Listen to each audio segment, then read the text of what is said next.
Good morning, folks. Our shot of the day comes out of Colombia from Alberto Quijano Vodniza.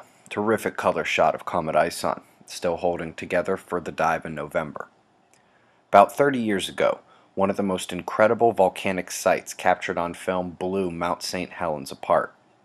Compare post-eruption to now, and you can see life's slow green encroachment. For those following Fukushima, you'll be getting a ton more info than usual soon, I hope, given the popular uproar over the rod removal I shared about 2 weeks ago. Next month, if you'll remember, they will begin the removal process, but global experts warn that these rods are possibly going to snap, causing locational spikes in radiation and potential mass-scale release into the environment. Then we have the oarfish. I discussed this briefly in Fly on the Wall yesterday. First one was 18 feet they found in California, now 14. They say they can grow to be up to 50 feet and likely sparked all the sea serpent myths in history. Someone should tell them a real 50-foot sea monster is not something you call a myth. But I'm hopeful this next part is. It's a well-known myth in parts of Asia that when these things begin to come ashore, the water is soon to follow. This happened in Japan 2010. Happy thoughts, please. Let's get that rain up to Sydney and a bit north, wipe away all that fire danger. Does look like it's trying. France, Italy, Germany taking the brunt of that leading edge of that low. Storms are causing isolated localities some serious issues. Here's Raymond, developed off the Mexican coastline, but shear is cannibalizing this one as well.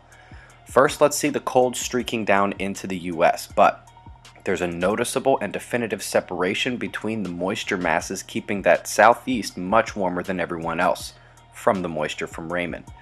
Don't forget about the typhoon in the West Pacific. Make that too, as one of his fans from yesterday beefed up and now has a track all his own. Looking at the sunspots, and only the sunspots, you'd say, solar maximum. We have a solid sunspot count, a few complexing groups trailing the rest and appearing to have the magnetic complexity between umbras in proximity that's required for large solar flares. But we're not getting them. This is less than last week's uptick, and even that didn't really do our star any justice.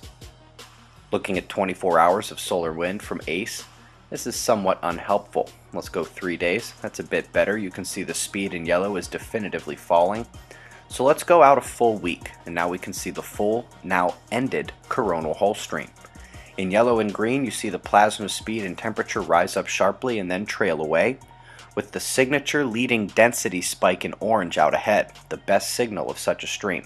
As usual, the geomagnetic instability, up there in red, follows the density spike. Earth's umbral and coronal magnetic fields just went an itty-bitty bit nuts yesterday. Yeah.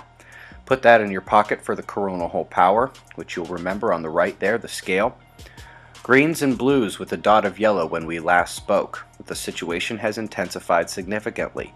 We now have increasing power over a 24-hour period with new incoming openings.